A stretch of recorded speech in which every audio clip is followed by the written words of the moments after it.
भुनक्तु सह वीर्यं करवावहै तेजस्विनावधीतमस्तु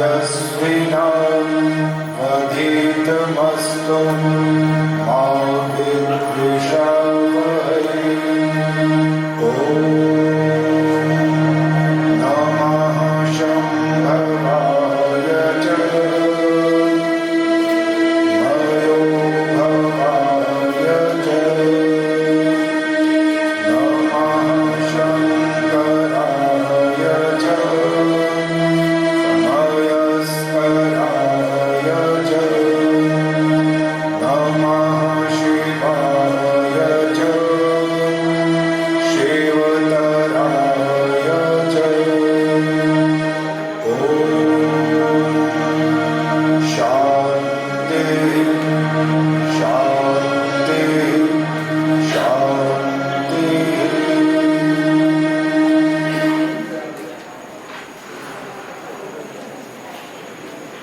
आज के कार्यक्रम को संचालित करने वाले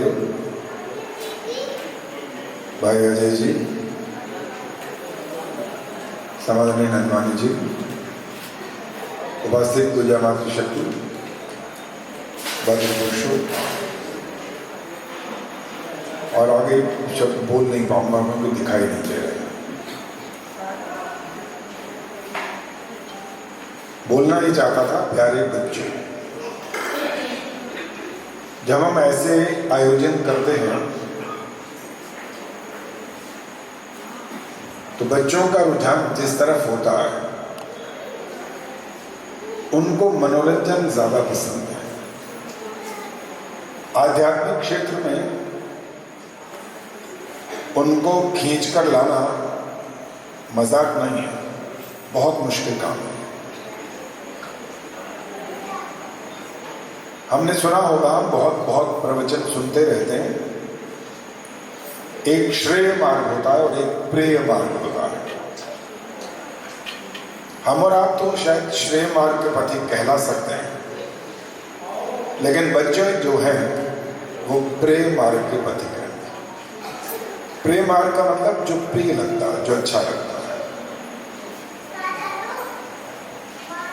और अभी जो हम आचार्य जी से सुन रहे थे, संस्कार की मुख्य बात हमारे सामने आ रही थी।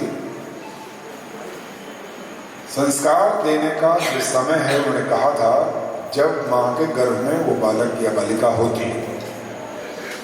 और द्वापर युग का हमारे सामने एक नाम भी आता है, अभिमन्यु।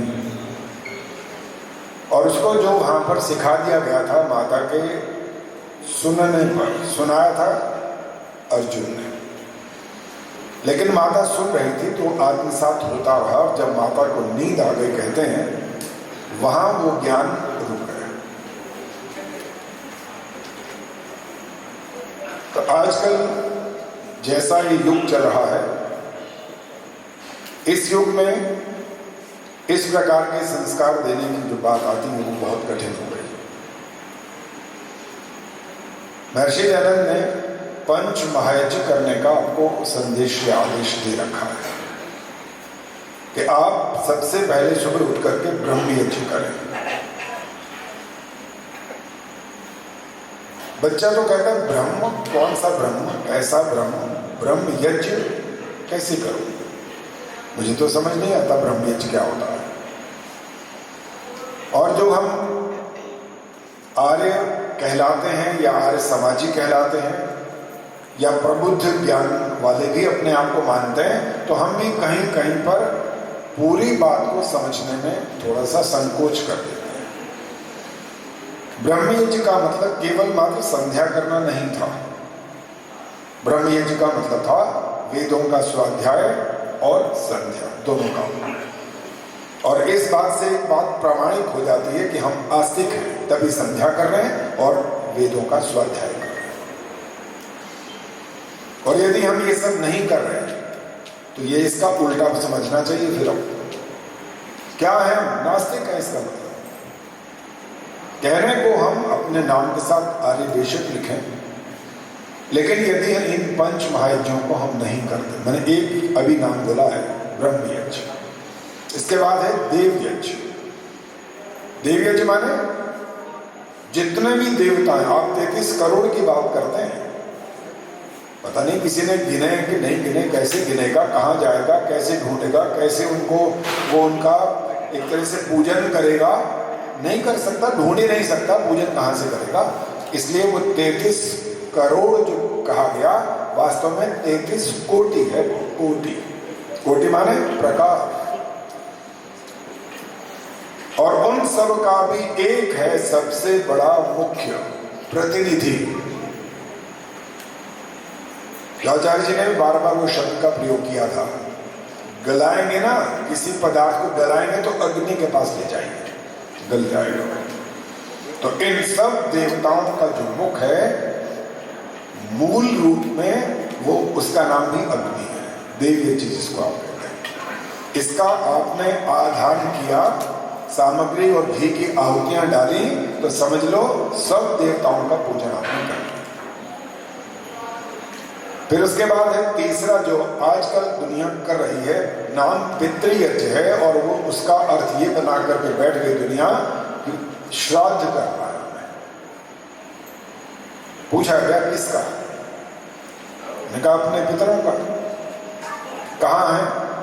होंगे कहीं, पता नहीं है कहाँ है, पता नहीं है। जब पता नहीं तो फिर आप किसके लिए क्या कर रहे हो? आप कह रहे हो कि उनको हम तृप्त कर देंगे, उनको हम भोजन पहुंचा देंगे, और एक माध्यम के लिए किसी को, विद्वान को या किसी को बुलाएंगे आप, तो भोजन वो करेगा और पहुंचेगा वहां। जितने लोग आप यहाँ बैठे ना, ये जो भोजन भी आपने तैयार कर रखा है, अगर मैं भोजन करूंगा तो आपको नहीं मिलेगा, और आप करेंगे तो मेरे को नहीं मिलेगा। इसका मतलब भोजन सबको करना पड़ेगा तब मिलेगा। तो जिसका पता ही नहीं वो कहाँ है, उसको कहाँ दोगे? इसलिए दयानंद जी ने कहा था, आपका प्रत्येक दिन का कर्तव्य है पितृयज्ञ। अपने बड़ों का सम्मान करो, जीवित रहने पर कर सकते हो, मर गए तो पता ही नहीं गए कहाँ। और आजकल तो कुछ मजाक की बातें भी होती रहती हैं। जब पंडित जी भोजन करने आ जाते हैं तो उनको वो अंत में ये कहते हैं, भोजन आपने कर लिया, अब आप पहुंचा देना, बस एक काम और करवा लीजिए, ये लीजिए मोबाइल, हमारी बात करवा दो। भोजन तो पहुंचा के, तो बात भी तो करवा सकते हो ना, भोजन पहुंच सकता है तो बात भी करवा सकते हो, लेकिन ये संभव नहीं होता। चौथा, जो जिसको हम बलि वैश्वदेव यज्ञ बोलते हैं, कि आपको ये संदेश दिया गया भैष्य ज्ञान के माध्यम से कि आपको सात्विक रहना है हमेशा। आपका भोजन कैसा होना चाहिए? सात्विक। उन सब जीव जंतुओं को जो आपका हित कर रहे हैं, उनको भोजन खिलाइए, ये आपको संदेश दिया गया। ये चौथा है। पंच महायज्ञों में से ये चौथा, और पांचवा है अतिथि यज्ञ बोलते हैं इसे, जो विद्वान, सन्यासी, महात्मा, गुरु, आचार्य, ऐसे लोग आपके घर पर पधारे। आचार्य जी भी कह रहे थे कि अब आते नहीं घरों में, कारण शायद आप ही हो सकता है कि हम बुलाते नहीं उनको। कोई बिन बुलाया जाता कहाँ वैसे, और जाता है तो फोन से बता देता है नीचे आ गया हूँ, तो मैं आपके यहाँ पहुँचने वाला हूँ। ये स्थिति है इस समय। तो जब विद्वान लोग आएंगे प्रतिदिन, उनको आप भोजन कराएंगे, और उनसे क्या लेंगे? उनसे वो चीज ले लेंगे जो दुनिया में आपको कहीं नहीं मिलेगी, वो देंगे आपको। भोजन का जो आपने कुछ नाम मात्र खर्चा किया, इससे हजारों गुना ज्यादा जो मूल्य की चीज है वो आपको देकर के जाएंगे। छोटी बात नहीं, बहुत बड़ी बात है। तो ऐसा प्रयास करने से हमारे जीवन का कल्याण होता है। तो आइए, मैं निवेदन करने वाला हूँ इस भजन के माध्यम से, और आपसे निवेदन ये करने वाला हूँ कि केवल मैं नहीं कहूँगा, क्योंकि यहाँ पर ऐसी बात हो सकती है कि मैं कहूँगा तो आप भी साथ साथ उसको संगीत के स्वरों के साथ मिलकर के कह सकेंगे। तो निवेदन कर रहा हूँ यहाँ पर कि आप इस भजन को, जिसमें हमें ये कहा गया कि हे ईश्वर, हमें कुछ वरदान दे दीजिए। बहुत वर्षों से हम आपका नाम जप रहे हैं, लेकिन हम आपसे वरदान चाहते हैं। लेकिन ये बात भी ध्यान रखने योग्य है कि वरदान का मतलब केवल ये ना समझना कि हमने बोला और उधर से ऐसे हाथ हुआ और वो मिला, ऐसे नहीं। पुरुषार्थ करना पड़ता है वरदान प्राप्त करने के लिए। तो आइए, इस निवेदन करने वाला हूँ इस भजन के माध्यम से, और आपसे भी कहूँगा आप भी गाइए। हे ईश्वर हमें दो वरदान, हम पर कृपा करो भगवान। आइए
प्रभु, ज्ञान के चक्षु से तुझको देखो, तेरा ना कोई रूप प्रभु, ज्ञान के चक्षु से तुझको देखो, जिह्वा करे तेरा गुणगान, हम पर कृपा करो भगवान, जिह्वा करे तेरा गुणगान, हम पर कृपा करो भगवान, हम सेवक तेरे नादान, हम पर कृपा करो भगवान, हम सेवक तेरे नादान, हम पर कृपा करो भगवान, हे ईश्वर हमको वरदान, हम पर कृपा करो भगवान, हे ईश्वर हमको वरदान, हम पर कृपा करो भगवान, हम पर कृपा करो भगवान, हम पर कृपा करो भगवान।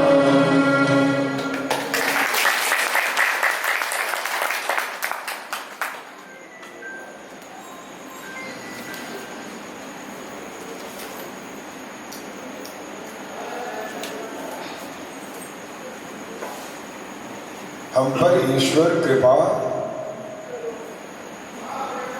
कर रहा है कि भी है। पहले उसने हम पर कौन सी कृपा की है? पहले एक बात यहां पर और भी ध्यान देने वाली है हमारे लिए कि कृपा का अर्थ केवल मात्र ये नहीं समझ लेना कि हमने ऐसे हाथ जोड़ करके कुछ कहा और उसने वो कृपा कर दी, ऐसा नहीं होता। मैं आपको एक छोटा सा उदाहरण देता हूं बच्चों का और उनके अध्यापक का, जिससे पता लग जाएगा कि कृपा का मतलब क्या होता है। बच्चे को टीचर पढ़ा रहा है, 2 या 3 महीने के बाद वो बच्चे की परीक्षा लेता है, लेकिन जब तक वो पढ़ा रहा था तो सबको वो क्या बांट रहा था? एक जैसा पढ़ा रहा था। ब्लैक बोर्ड था तो वहां पर वो एक जो कुछ लिखता था सब बच्चे उसको नोट कर लेते थे, किसी के कान में अलग से कुछ नहीं बोलता था, सब बच्चों को एक जैसा ज्ञान दे रहा था। जब 3 महीने के बाद उसने परीक्षा की बात शुरू की, बेटा अब तुम्हारी परीक्षा है, कल से तुम परीक्षा भवन में बैठोगे, तुम्हारे पास तुम्हारी बुक नहीं होगी, आपको आंसर शीट दी जाएगी, उस पर आपको आंसर लिखने हैं, प्रश्न पत्र दिया जाएगा और बच्चों को समझा दिया गया। बच्चे तैयारी करके अब एक दिन स्कूल पहुंचे, अब परीक्षा शुरू हो गई और अब क्या कर रहा है टीचर? जो परीक्षा भवन में बच्चे बैठ करके आंसर शीट पर आंसर लिख करके थोड़ी देर बाद वो पेपर टीचर के हवाले करने वाले हैं, इसके बाद टीचर क्या करने वाला है? टीचर कृपा करने वाला है। कैसी कृपा करेगा? कृपा ये होगी कि जिस बच्चे ने जैसा पेपर किया होगा वैसे उसके नंबर देने वाला है, इसका नाम होता है कृपा।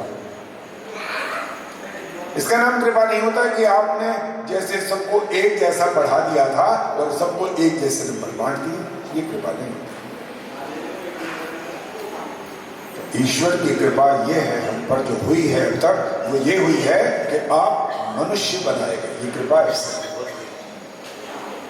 लेकिन इस कृपा का अर्थ वही जानना चाहिए कि आपने ऐसा कर्म किया था जिसकी वजह से मनुष्य बने, और ये भी कृपा है कि आपको ऐसे जिस माता पिता के यहाँ आपका जन्म हुआ, ये कृपा है ईश्वर की।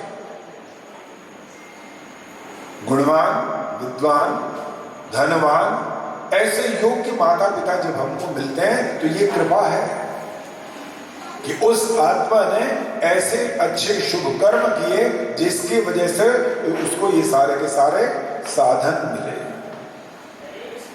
और दया की बात ईश्वर की अगर हम सुनना चाहते हैं तो एक वाक्य में बोलता हूं, जो वो सबको दे रहा है बराबर, ये उसमें कोई फर्क नहीं आ रहा।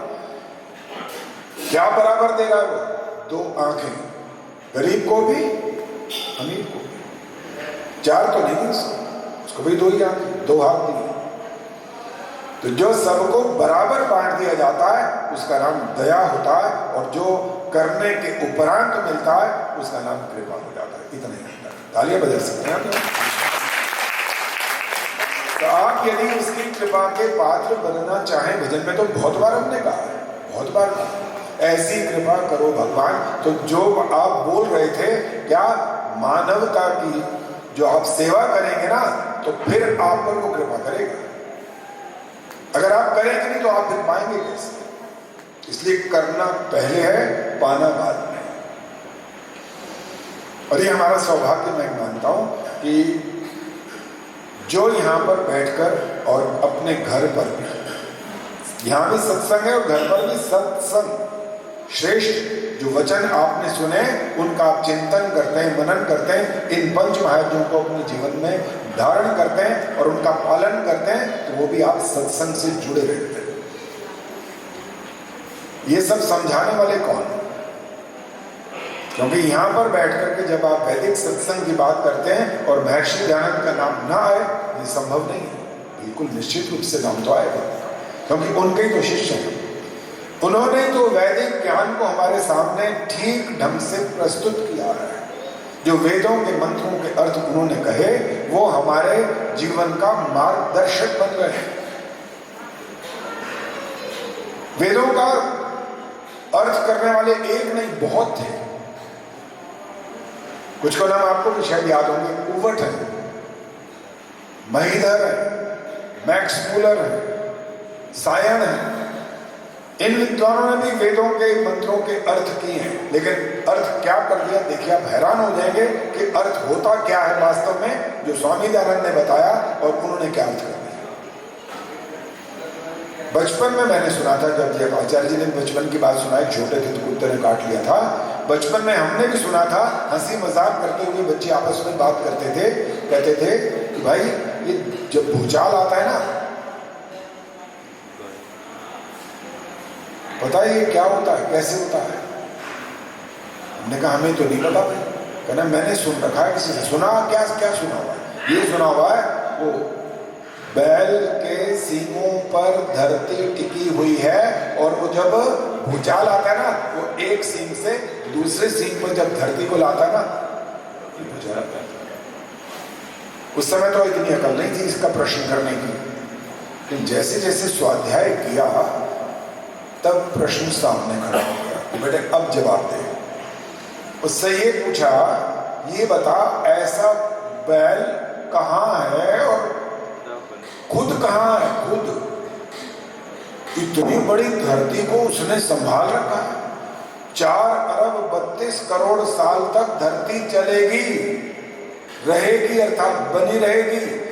ऐसा कौन सा बैल हो गया जो इतने वर्ष तक जिंदा रहेगा और उसको संभालता रहेगा? उक्षा दाधार पृथ्वी, ये था मंत्र।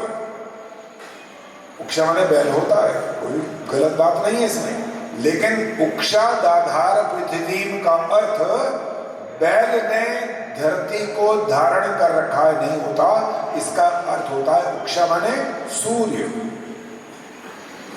उसकी आकर्षण शक्ति और ईश्वर की शक्ति से ये सारे के सारे जितने ग्रह उपग्रह आदि हैं, ये घूम रहे हैं ब्रह्मांड के अंदर।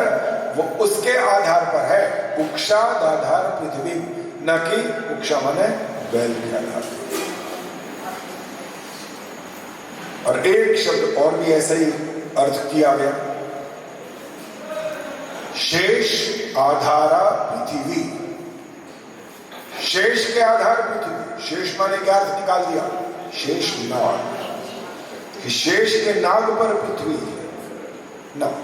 शेष का अर्थ यहां वो नहीं है। शेष का अर्थ ये था, आप भी नहीं, कोई पशु पक्षी नहीं, कीड़े मकोड़े नहीं, कोई प्रकृति जो जड़ है उसकी में ताकत नहीं है। कोई बड़े से बड़ा विद्वान राजा महाराजा गुणी धनी बली कोई भी हो उस पर भी नहीं। इन सब से अलग जो शेष रह जाता कौन?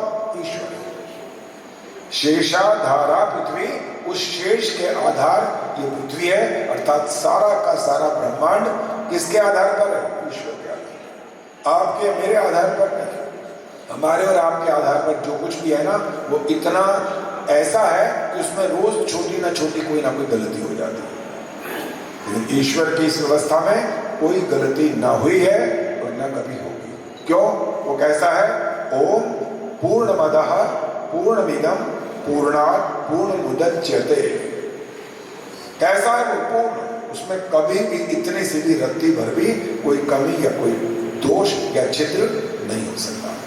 तो आइए मैं उनका गुणगान करना चाहता हूं जिन्होंने ये सब सिखाया और उन्होंने जो सत्यार्थ प्रकाशन को वो रत्न दे दिए हैं 14 समुल्लास जिसके अंदर है, ज्ञान का स्रोत है, भंडार भरा हुआ है। और जैसे भी कहा गया था, मेरा परिचय दिया अजय जी ने कि मैं आजकल सत्यार्थ प्रकाश पढ़ा रहा हूं।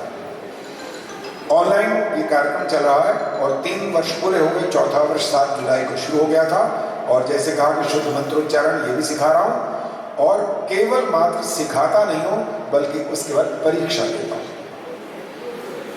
क्योंकि केवल मात्र इधर से उधर तक चली जाए, यहां से बात उधर तक चली जाए और आगे पता नहीं कहां गई हो, तो कुछ वापस आना चाहिए ना, पता तो लगे कि सीखा है कि नहीं सीखा।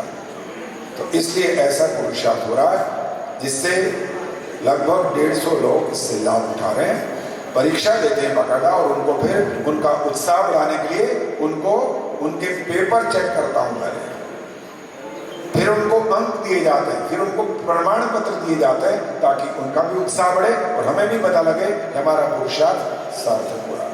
तो आइए गुणगान गाएंगे ऋषि देव दयानंद का और उनका जो गुणगान हम कहेंगे, निवेदन करूंगा आपका बहुत बड़ा ये कर्तव्य बनता है कि हम महर्षि देव दयानंद को स्मरण करें अच्छी प्रकार से और उनका गुणगान गाते रहें। ये हमारा सबका कर्तव्य बनता है। तो आइए मैं भी कहूँगा और आप भी कहेंगे।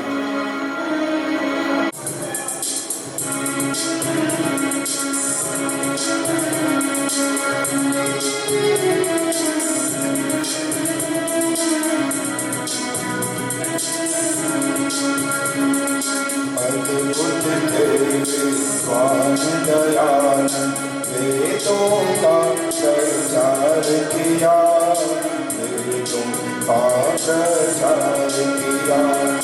अद्भुत थे विद्वान दयानंद वेदों का प्रचार किया, वेदों का प्रचार किया।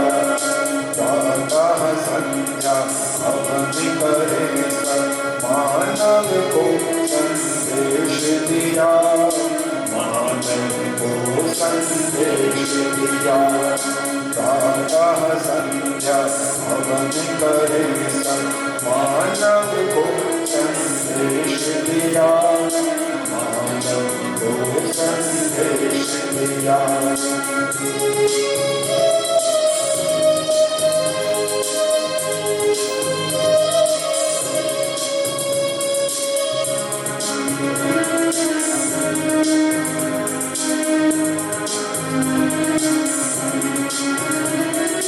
मानवता की सेवा में तन मन धन सब वार दिया, जिसने धैर्य दिलाया तुमको उसको भी क्षमादान दिया। मानवता की सेवा में तन मन धन सब वार दिया, जिसने धैर्य दिलाया उसको भी क्षमादान दिया। आया हूँ मैं तुम्हें जुड़ा, जग जग का कल्याण किया, वेदों का प्रचार किया। आया हूँ मैं तुम्हें जुड़ा, जग जग का कल्याण किया, वेदों अद्भुत विद्वान गया वेदों का प्रचार किया वेदों का प्रचार किया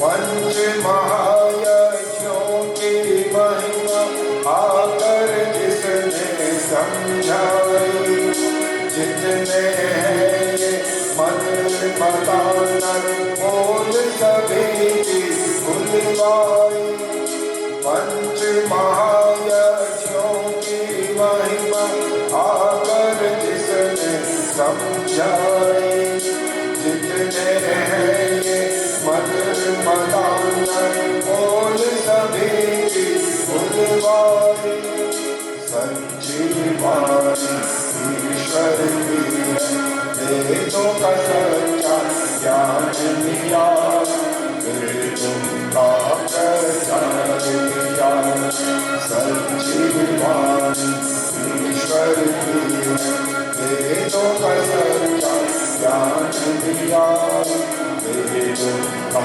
प्रचार किया अद्भुत स्वामी दया वेदों का प्रचार किया वेदों का प्रचार किया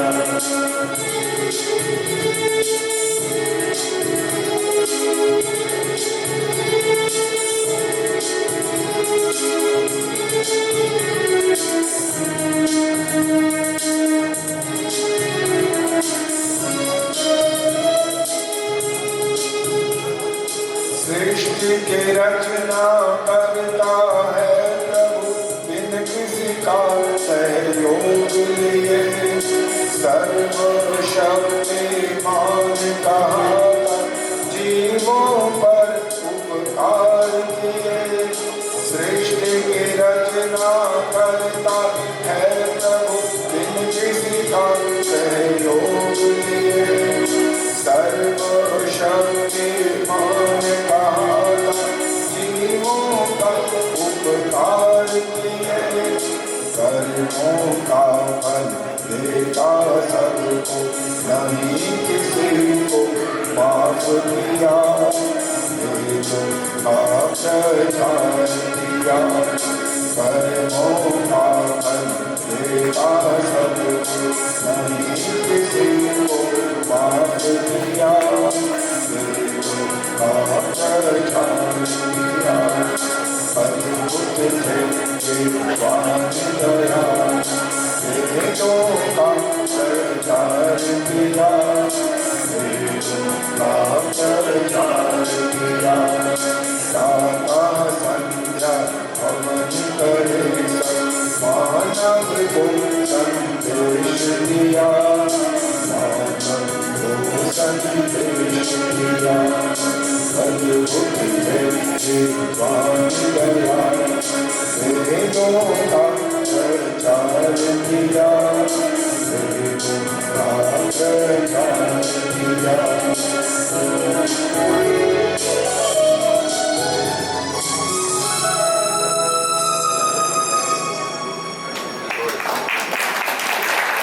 बहुत बड़ा अवतार है महर्षि दयानंद का। जब कोई श्री रामचंद्र जी की जय बोलता आ गई ना ये उनका ही त्योहार आ गया दशहरा फिर दीपावली और यदि वो व्यक्ति जो उनकी जय बोलता है वो मांस खाता है अंडे खाता है शराब पीता है इसका मतलब वो झूठ बोलता है जय नहीं बोलता सिर्फ दिखावे के लिए बोलता है कि मैं उनका भक्त हूं। उन पर यूं उंगली करना बड़ा आसान है लेकिन जो अब मैं वाक्य बोलने वाला उस पर ध्यान दीजिएगा ये उंगलियां तीन तरफ जो है ना ये हमारी तरफ है।